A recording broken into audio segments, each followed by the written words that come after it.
ગોપાળાનંદ સ્વામીએ પુસ્તકમાં એવો ઉલ્લેખ કર્યો છે કે દ્વારકામાં ભગવાન નથી, વડતાલમાં ભગવાન છે.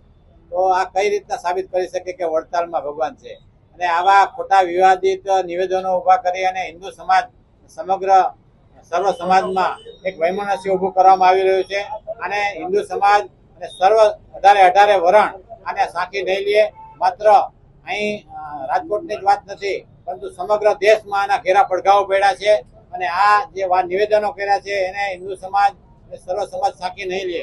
કેમ કે ભગવાન જે કૃષ્ણ છે, અખિલ બ્રહ્માંડનો અધિપતિ, એ 18 વરણનો આરાધ્ય દેવ છે. અને જે સામાજિક જે સ્વામિનારાયણ સંપ્રદાયના સંતો આવા હિન્દુ દેવી દેવતાઓના નીચા દેખાડી અને સમાજમાં વૈમનસ્ય ઊભું કરી રહ્યા છે. તો આનો સમગ્ર હિન્દુ સમાજે બહિષ્કાર કરવો જોઈએ. કેમ કે તમે વૈભવી સુખ સુવિધાઓ ભોગવી રહ્યા છે. એટલે હિન્દુ સમાજના સંતો અને સાધુઓ જુઓ કેવી અવસ્થામાં પણ હિન્દુ જાગૃતિનું કામ કરી રહ્યા છે. સમગ્ર દેશમાં આ જે ઘટનાને લઈને જે નિવેદન પુસ્તકમાં કર્યું છે એને લઈને સમગ્ર દેશમાં હિન્દુ સમાજ રસ્તા ઉપર ઉમટશે અને આક્રમક થશે. અને ખાસ કરીને જે પુસ્તકો કર્યા છે એને પુસ્તકોને તાત્કાલિક પાછા ખેંચી લેવામાં આવે અને સમગ્ર હિન્દુ સમાજની અને દ્વારકા જઈ અને આ ગોપાળાનંદ સ્વામી માફી માંગે.